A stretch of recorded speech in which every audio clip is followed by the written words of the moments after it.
Cool. We're live. Hello there, Brooke and Margaret from Stickmen Media. We're continuing our stream about the development of After the Light, our zombie shooter horror game. I still don't know quite what to call it. It's still not survival horror, but it seems to be the only genre that's available one way or another. Oh yes, you're twitching. Very good. So today, as many of you were aware, last week we were sort of leading up to, well, for the past several months we've been leading up to the first demo of our game out in public. So we had planned to actually demonstrate our game at a comic convention called Armageddon that happens here in New Zealand.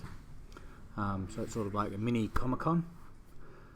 And indeed Saturday and Sunday we got to display our game here, and we collected a bit of audience reaction.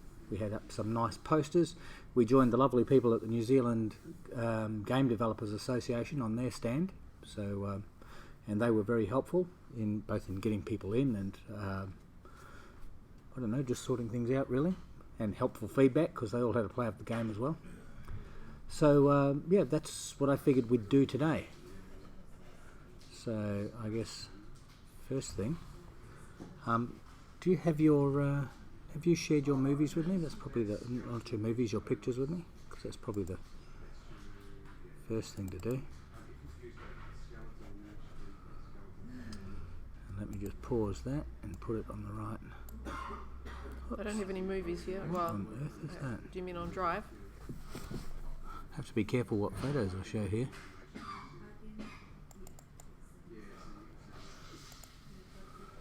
Yeah.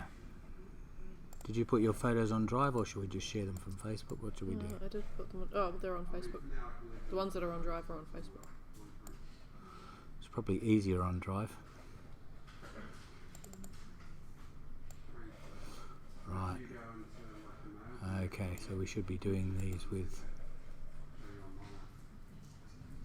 Just need to make sure some of these do not show.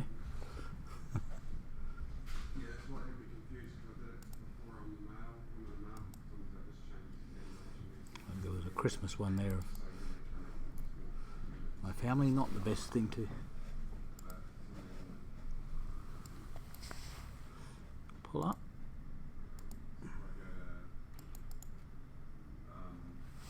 No, that's all good. So sorry for the really dull broadcast here as we go through and see things you can't see.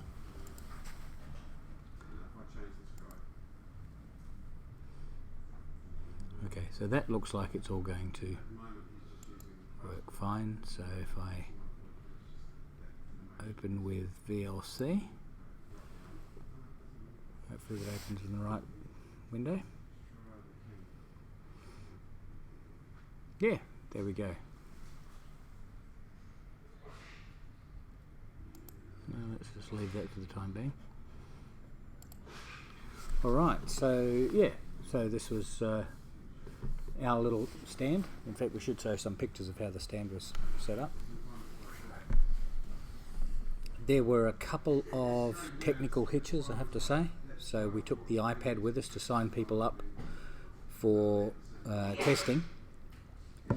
In fact, the iPad decided not to work with our website, which is where the sign-up form was, and kept throwing errors. So we couldn't do that, so we had sign-up sheets there. As you'll see, this must be early in the piece because we ended up with quite a lot of full sign-up sheets. But at the moment, they are noticeably empty sitting on the table there.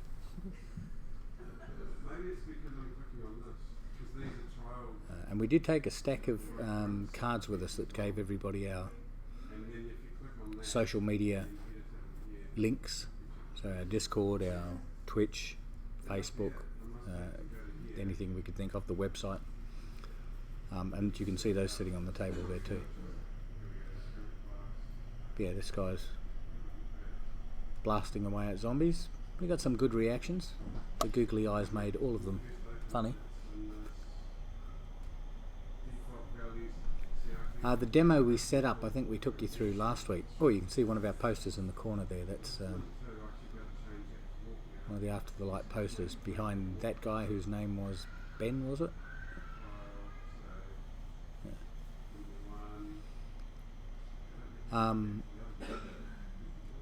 Yeah, so we, I think I showed you the demo last week before we actually went away. So there were 3 levels essentially. So you started in the foyer. Oh, at that stage we had the laptop turnaround because people were worried about kids seeing scary stuff.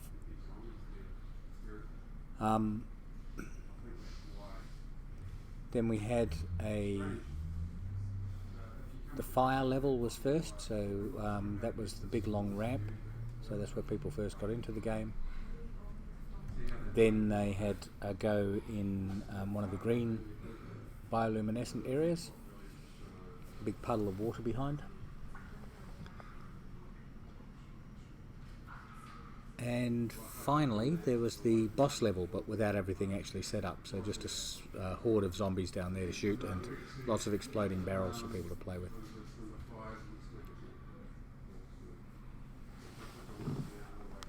Yes, there's most of the other people from NZGDA.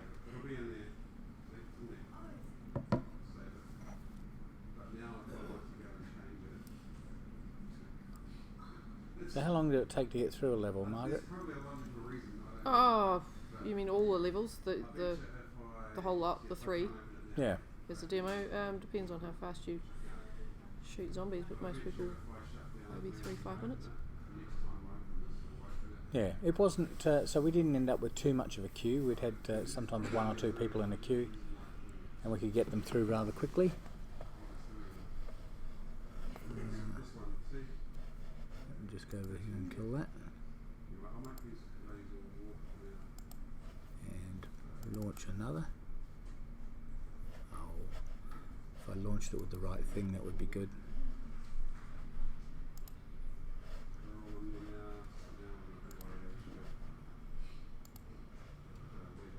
I really want to open these by default with VLC. So let's try it this way. Always use this app and we'll make it VLC. Okay.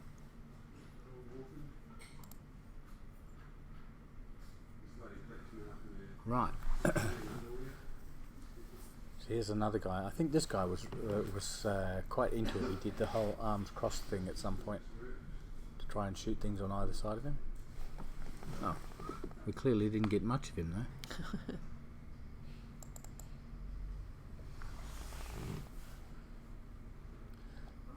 So some of these were short because we start and then the person would have a problem, would have to stop filming just to go and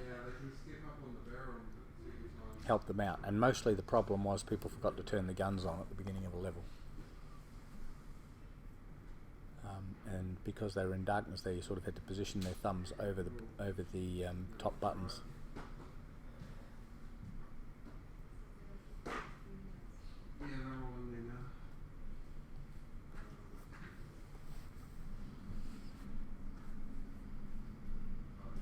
This isn't the most exciting movie we've got people playing in, I suspect. It's all going to be much the same. No, there's a couple of screamers which were good. This isn't one of them. Should I turn on the sound for the screamers?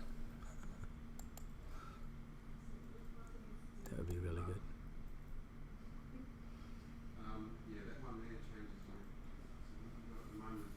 Yeah.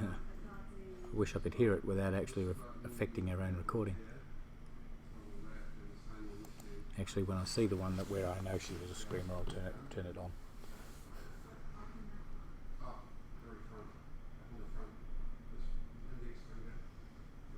So what do you think about doing this at comic book conventions, Margaret? It's kind of a fun thing to do, but if it gets its audience, that's good. But if it doesn't... You expressed lots of opinions about the audience, so... Well, if it doesn't convert, then... Do you think there was a good cross-section of our audience actually in there? Do you think that I have this is the right absolutely no idea. Absolutely no idea. Some of them were too young or had to be persuaded to try VR for the first time, or didn't fully understand that it was a PC game as well as a VR game, and I really don't know. Some of them were super excited. because it was right up their genre. That was cool. Okay.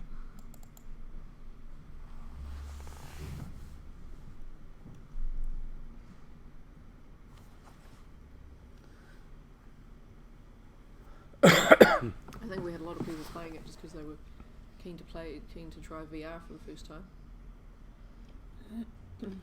So did you share your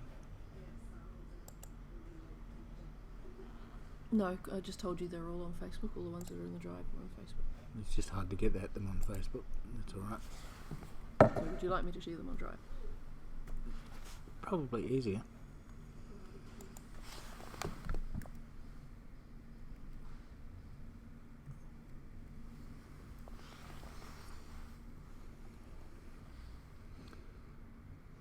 I'm going to do that from my laptop. So I can do it all at once.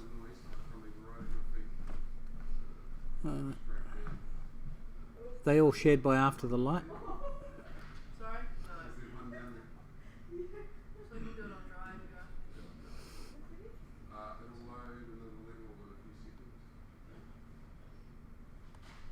Yeah, that's it loading the next level.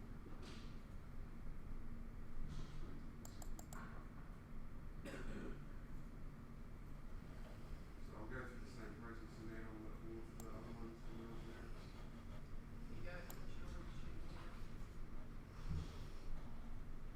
Cool. Okay.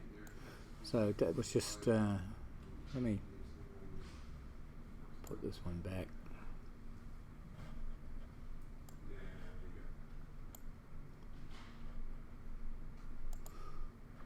Right. So if I go to my drive.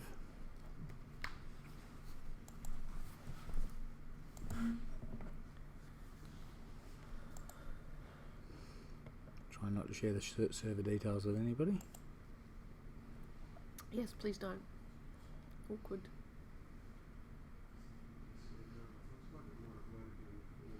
Are these all in a folder, or is there somewhere I can just grab No, them?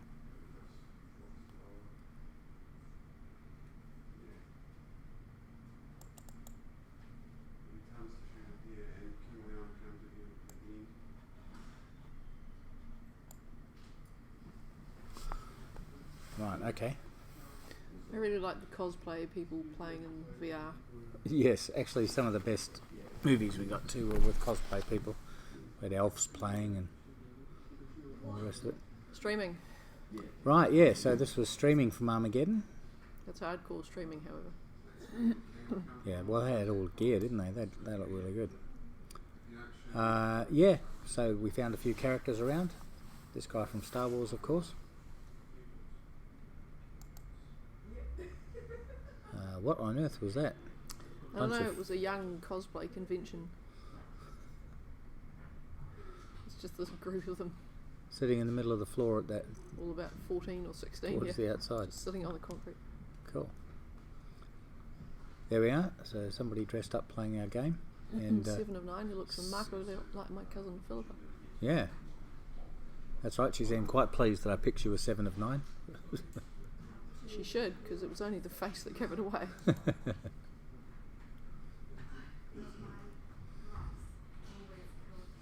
There we are. Won't show my ignorance by pretending to know who they are. I had no idea, but then all the cosplay people there were screaming at each other and asking who they were as well, so I felt better about that. Very good. Okay, so this is people gathered around our booth. We had quite a few there on the day. In fact, we scarcely sat down. Oh, this was one of the best ones. That Wookiee was great because that Wookiee was extraordinarily tall. Well, I saw the guy the next day not wearing the Wookiee costume, and he is that height. He And was his that neck height. is that short. He did have. And he does have hair like that. No, he really doesn't have heels on. He really is that. He had heels on there. He is that tall, I promise you. He had heels on there because I saw them from the back, but I thought he had stilts on, but in fact he had heels about that high. He is that tall.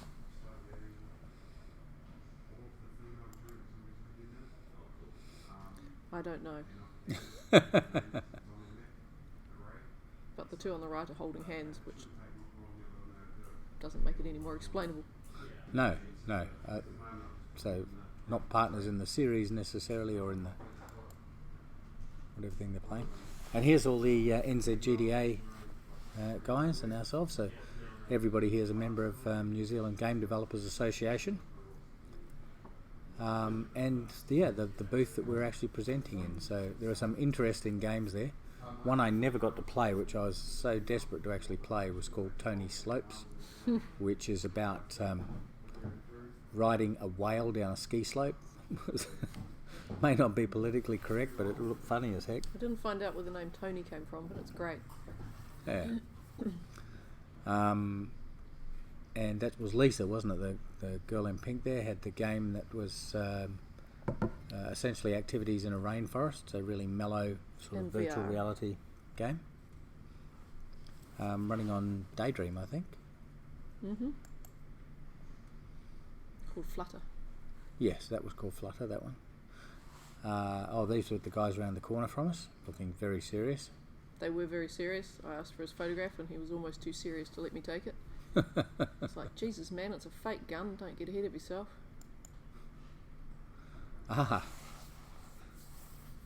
So this was Pete. We know Pete. He basically runs a sound studio, but he was in for 2 days and had a different costume each day. He was probably in there for 3 days, but we weren't there for the third day. No, he didn't go on the third day. But yeah, no, he really went all out on the costuming. He didn't even intend to go on the second day. Okay, so this was the treat on the second day, is that we got treated to lunch. So the CEO brought, Sam, brought Kiwi Viking sub sandwiches over, and they were delicious, weren't they? They were very, very good. And he brought a heap as well, so we got to feed everybody on the stand, really. Just going through and seeing what else I had. And this was your horseman that you Yeah, quite liked. love that guy. Who I assume is BoJack Horseman. But who would know, except for him?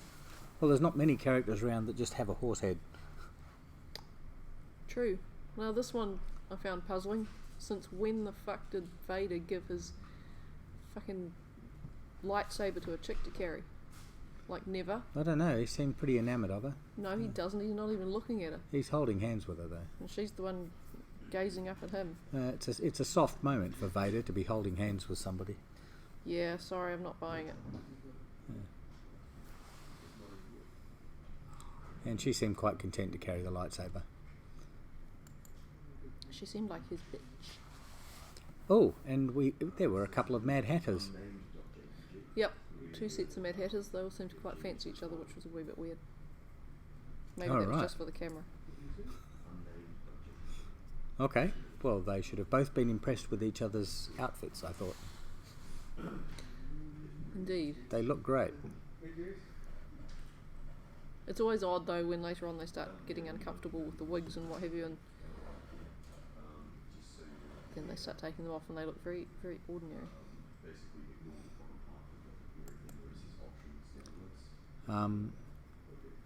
And this character, Pink which I'm Ninja, sure now I she should was know. dressed in a, well, she had that on, but she had a security vest on earlier in the day, which clashed interestingly in many ways. Perhaps we should make an effort to find out who these characters are, and actually I don't know how you would, honestly. we'd ask Matt. We don't need to guess this stuff. We have So the somebody guy that that knows was with everything. these animals was so aggressive that I decided not to ask any more. In fact, I think he was pretty much jacked on something. Right. I wandered up and took a photograph, and he started on a long, rambling, happy story about how if anybody pulled the animals' tails, then he would punch them and tell everybody that they'd slipped. And he kept telling me that over and over and over and over again until I just wanted to run away, having kicked him in the shins first. It became very, very weird. I would have been really tempted to pull an animal's tail. Fuck yeah. So you can see from the depth of crowd here that this is not Comic-Con. This is in fact Armageddon. It was a good crowd for Christchurch. Everybody turned out. Oh, Sam's now daughter's that with was, the yeah. stormtroopers. So our CEO's daughter's with some stormtroopers there. Looking a bit shy. Yeah. Yes, they looked a bit shy, but the stormtroopers were well and truly up for the photo. See, there's another example. You take your helmet off and all of a sudden the mystery is gone. Who's the guy on the right? He's not a stormtrooper. No, I can't remember what he is. He's got a similar sort of... I feel like I should know. yeah, I'm sure he should. And we're back. We're back. And this very tall girl. Now, she was on stilts. Yeah. No idea. Very good costume. Well, I thought she might have been somebody like Jack Skellington or something. So the stilts give her the sort of long, elongated, skeletal look. That was my guess. Some guys just don't go to enough effort, do they? And what do we have here? I don't know. Some cosplay friends of yours? Not so much.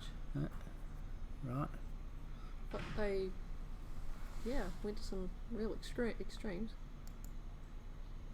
Oh, and now we're completely out of it. We're back to somewhere else. All right. So that was basically the footage of the day. I mean, the photos of the day.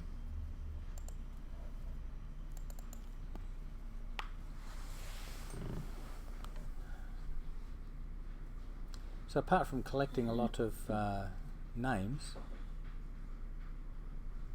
or names and email addresses for testers, what did we get out of this day? Was it worth doing? I have no idea. Why do we do these? Well, I guess what you really want is brand familiarity, isn't it? So, there's a couple hundred people out there with our card. There's God knows how many more people have seen it. She came up to scare him. Really? We should start that again. No, don't. No, it wasn't that good. He wasn't that scared. No, I just turned the sound on. Oh. Yeah, so people out there will be able to hear the sound. Doubt if it's that riveting.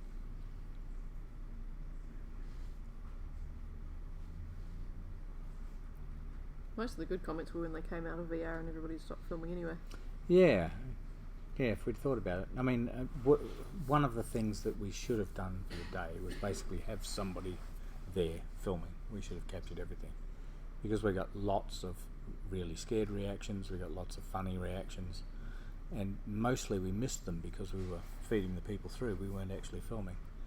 So, I mean, we missed them on film. We got to hear them ourselves. It's unbelievably difficult to figure out how to give people the controllers to start off with, because there are several different ways that you can hold them that are completely wrong, and you have to figure out which hand, and it seems, it's just awful handing them to somebody else. Really bizarre. Did you notice that? Yeah. I think quite hard. Yep. I had several problematic people as well that just would not press the right button. This one's not that fantastic. Oh, I probably filmed this one sideways, so is there a way to rotate it?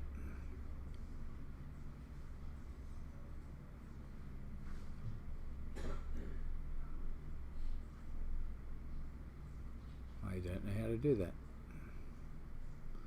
There should be a way to turn it round so that it's actually on the right, but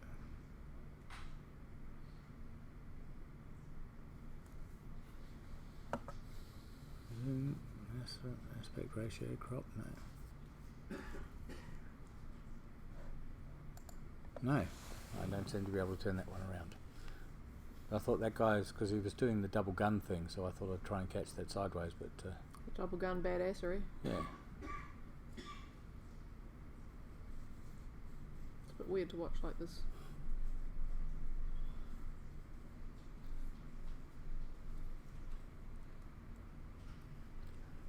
I guess one of the things about doing this and essentially having these deadlines in general, so setting up for displays and all the rest of it, is it does give you something to aim for to have a particular feature set done for the game, Mm-hmm. and that was probably the big advantage here. I mean, apart from the, couple of hundred names we got, or cards we handed out or whatever, actually getting one consistent set of stuff levels actually done, playable, that actually finish. That was probably the big advantage here. I think we were really fortunate in that we hadn't got much further with it. It would have been tempting, oh god, not again, to if we'd had the time to get absolutely everything in, so reloading and scoring and all sorts of stuff, that actually would have quite badly detracted from an expo experience, if you know what I mean. Yeah. What is that control down there? Does that rotate something? No. I think we'll probably have to run these through. What do you call it? Premiere, just to reorient them. I'm going to struggle to watch any more like that. It doesn't matter. People get to see the idea. And what else are we going to present this stream? We haven't prepared anything, so Yeah, it's wow. just you and me talking about this particular event. I'm assuming nobody else is actually talking to us, so. Nope. So that's another thing in general. We really need more people actually viewing on a day-to-day basis. We tend to pick up people when we're doing some modelling and stuff, but people just drop in and out of this stuff. But this is the real stuff of game development. You have to market, you have to get your stuff You have to throw your phone down on the table without turning off the Yep, recording. and I you've did gotta that watch so some many black times. footage for another few seconds. I did that so many times. It was not clever. Oh god. Another one. Yep, there was nearly a head hit there.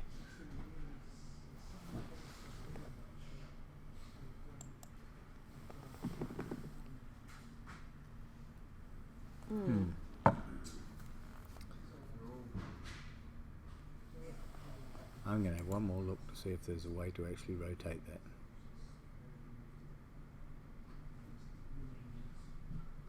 Should work a treat.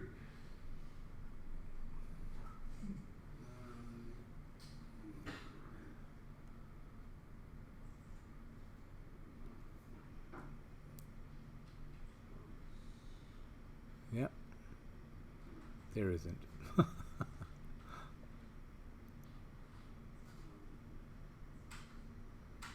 don't know what to actually do. Effects and filters.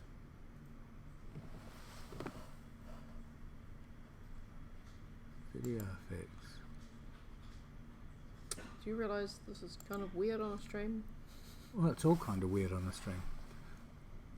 It's meant to be IRL, it's supposed to be in real life.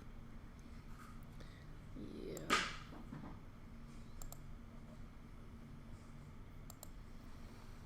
There were people here that I didn't fully understand whether they were in costume or not. Yeah. Yeah, there were Typically some of meant those. they weren't, but then on the other hand, there was one girl complaining of cold and she was shivering and she was wearing an orange t-shirt with a logo on it, and I said, "You're cold?" And she said, "Yes, but if I want to stay in cosplay, then I guess I'm just going to have to suffer." And I'm like, what the fuck are you talking about? You're wearing an orange t-shirt with a logo on it. So, I don't know. Oh, you can see somebody playing the butterfly game. What was it called? Flutter, was it? Mm-hmm. Yeah. Playing right next to us.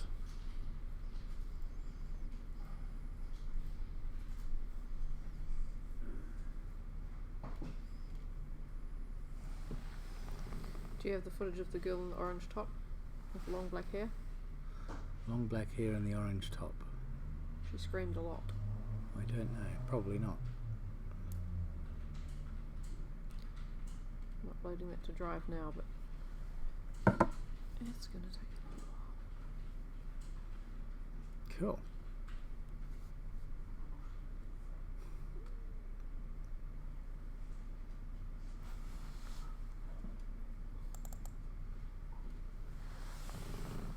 Oh, now this girl was basically I tried to get her in at the start, and she didn't look terribly interested, and in fact didn't even answer me when I said, "Do you want to go?"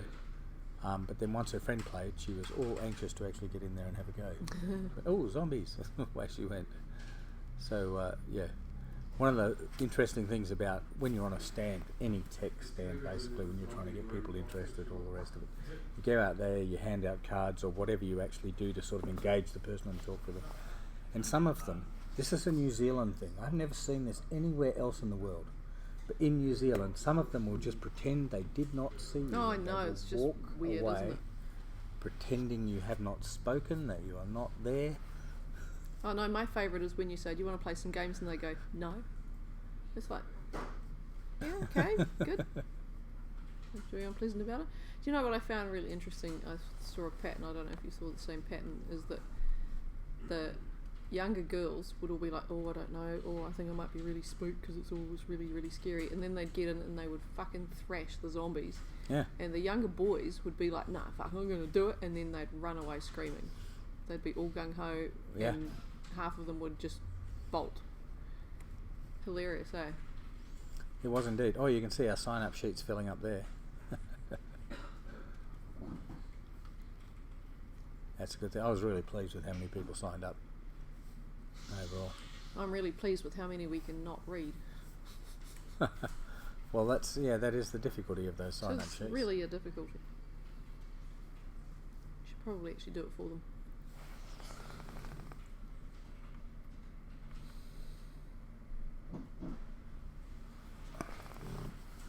Now this one I think was a screamer, so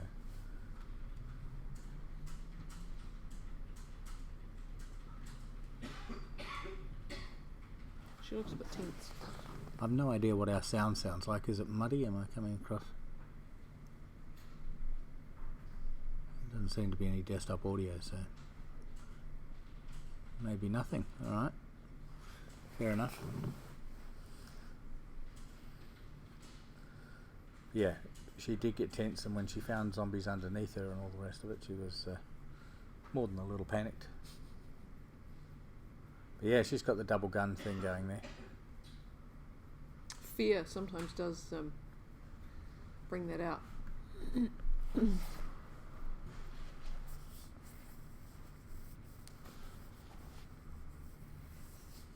Oh, and that was her friend there who was anxious to have a go as well. Oh.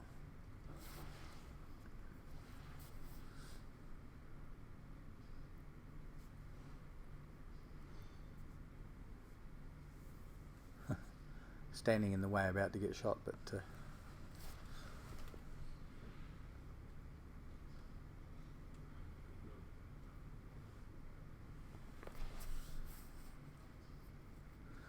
I have to say the best merch on the day was Lisa's stuff. She had stickers, she had badges, she had everything. It was the only merch. Oh, did you see that shooting across the shoulder? That was interesting.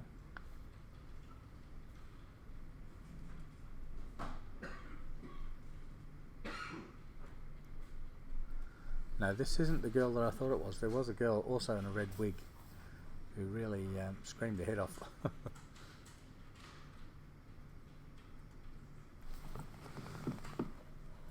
Yeah, she was certainly one of the funniest. And yes, so this is her friend finally getting a go in there.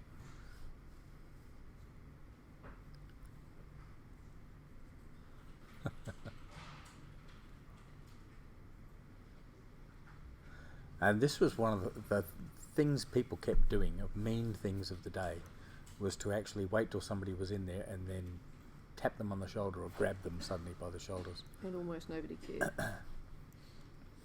Well, they didn't pick their moments, really. You want to... I mean, I saw one guy sort of respond, with a squeal when his wife did it. I can't upload that video. Well, that's a shame. It's just too long.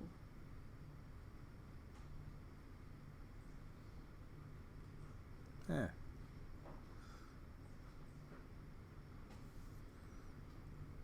Well, this is the last of the videos that I've got. So, Yeah, no, on the whole, I was not amazed, but surprised at the demographics. How many of the ones that wanted to play were in fact teenage girls rather than the guys. Well, I mean, we had plenty of guys through as well, but certainly maybe 40% of the ones that went through were girls, which was a bit of a shock. Why is that? I guess I'm just not, because I know how things were 5 years ago, and I think things have really moved on. So we're getting lots more girls actually engaged with gaming. If you're watching streaming these days, seeing lots more girls actually engaged with streaming. I think video game industry is just becoming a whole lot more inclusive one way or another. Is it the industry? I mean, these girls aren't in the industry, so... Yeah, but they're all happy to actually come in and, I think perceptions of the industry have probably changed enough that girls will just... Or is it the go girls' into it now. perceptions of themselves have changed enough that they just don't even notice? Maybe so. Because you'll remember a couple of years ago we had a young lady actually question us about whether it was safe to be in the games industry. That's pretty extreme. It was a concern for her at the time, and I think we sort of said the right things, and then, at least to my horror, I discovered that no, it's games industry hasn't always been a safe place for... Well, certain companies haven't been a safe place. I wouldn't call it the industry itself. It's like any industry, though, isn't it? There's bullying in every industry, and it was spectacularly bad in the games industry, but it's not. I mean, we're part of the games industry, and it's perfectly safe here. Yeah. So it's not the industry. Well, the industry, not just the manufacturers and publishers and stuff like that, but actually the players as well. So, a lot of bullying goes on in, to this day, still goes on in multiplayer games. Mm-hmm. So if a player is a girl, in fact, I'm sure most girls that have played will have had some experience of being bullied. Maybe. What I've seen in streams and stuff recently is it seems to have a whole lot less impact these days than it might otherwise, or might have had 5 years ago. Where you've got to admit, it's quite bizarre to have somebody you don't know suddenly being abusive to you because of the way you play a game. I don't know, it sounds like school to me. Cyber Aqua says tool, then effects and filters, then geometry. It's complicated, so yeah, will you guys be at the next meetup? What is the topic on about at the moment? The next topic of the next meetup or the next topic of this? We're just talking about being at Armageddon. Armageddon, yes, we finally got to show off the game to the public. And I don't know, will we be at the next meetup, which I think is Thursday? We will be at the next meetup, yes we will. There you go. That's a yes then. Yeah, so look forward to seeing everybody there. I won't be running off this time. I got called away last time just after I announced, come and see me if you want to sign up to be a tester. And then I realised I'd left somebody waiting and I had to bolt off. So I got about 1 or 2 people or something on that day. So next time, Thursday, if it's Thursday, then I'll be hanging around a bit to find out who wants to actually be a tester on the game, who wants to be a part of it. So we should have quite a healthy list of testers one way or another after Armageddon, and hopefully this week's I know that meetup. Who wants to be a tester. I think Richard next door wants to be a tester as well. He's got lots of ideas. All right. About testers is they have feedback and they love to give it, which is fucking They awesome. do, and that's great. And generally the feedback from a tester, or from especially somebody in the early testing groups, the feedback from them, if it's not purely just cleaning it up or fixing something or making something work a little better, if it's actually a new idea in the game, we listen to them, but it tends to be we tend to do something about it like after release. So after we've released, we then decide, okay, for the next release, maybe we can fit in this guy's idea, so that we're just building up, and then we can keep in touch with that person and of course let them know that, or let them know through newsletters and all the rest of it. And people can sort of anticipate the new feature in it that's coming in the next release. I'm saying all this, and I'm saying it like I'm so experienced at it, but in fact it's largely hypothetical, isn't it? Because we haven't really followed a good marketing path previously. But this time we're going to get it right.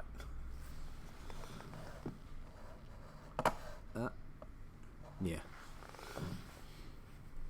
Alright, so did we actually have much more to say about Armageddon? Oh, no, I ran out of things to say a long time ago. Let me just see, but I don't think this is going to upload anytime. No, it's failed. Okay. Nope, that's that then. So we can't even show that movie. No. Is it on Facebook? Nope. Oh. That would have been the place to upload it, so then we can just stream it down. Not really, because I couldn't get it to my laptop to do it. Yeah.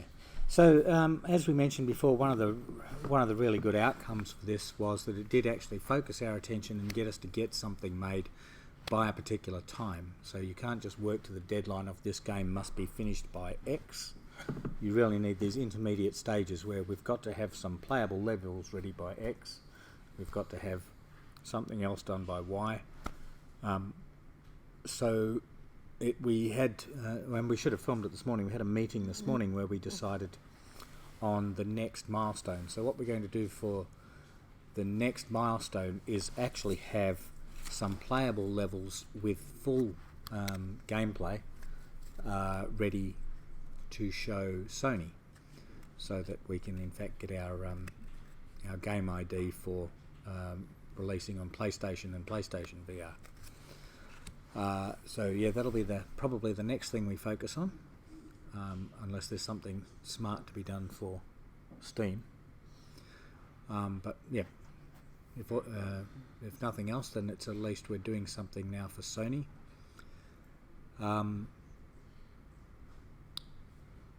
One of the big things we want to change between what we've got now, which was sort of a unlimited ammo slaughter fest where you simply killed as many zombies as you could and you never ran out of ammo and you never took any damage, to something a little more serious where the player is in fact taking damage if the zombies get too close. There is some proper gameplay in there, so some mixing of pacing, zombies actually doing more sophisticated behaviours, including stalking, sniffing, changing animations as they get closer to you, going into attack mode, etc.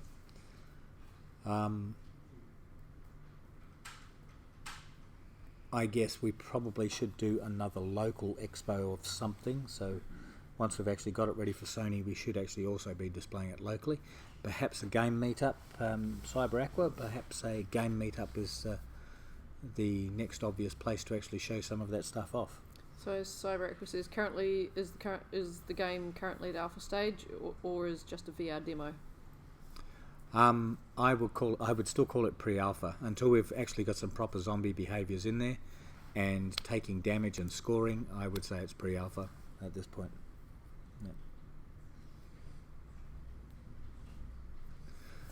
Yeah, but it was a good demo of that allowed people to see what the lighting and the mood and all the rest of it looked like, what the characters are looking like, what the weapons look like, and I think everybody was impressed with the weapons. The weapons were just beautiful. Some of the levels were just beautiful. My favourite level was actually in there with the pool of water behind. So yeah, so I think people got a really good sense of the art style and the mood that we're actually trying to create. They got a good sense of what the weapons will be like. But yeah, still a ways to go before I would call it an alpha.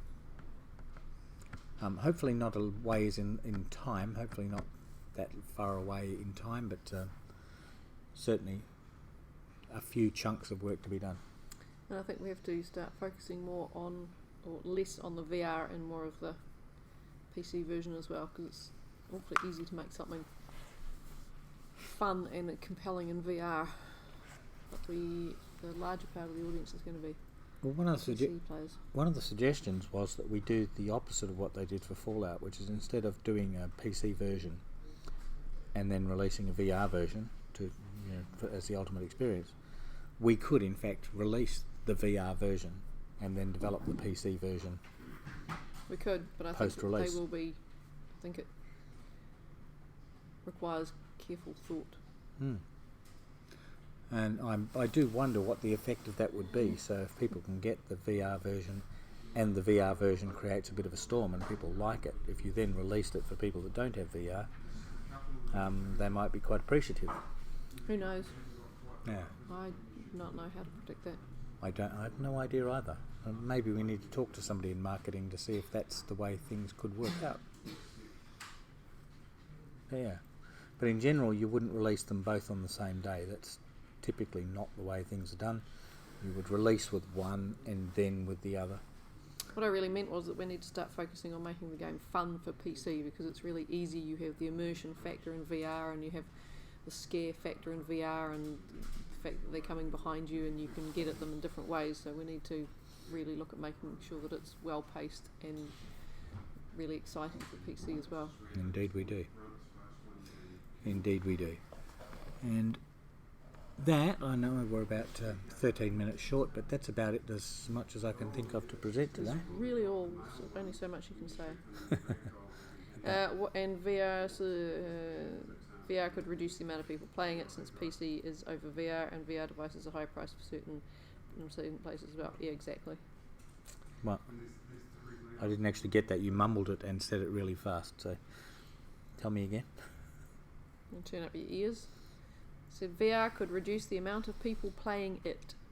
Oh yes. Since PC is over VR and VR devices are high priced for certain places as well. Yes, that's right. So the VR audience is not huge, and it's always been the intention that they would not be our only audience, but that we did want to do a spectacular VR version, so that for those with VR, it was something they really loved and talked about and involved people with.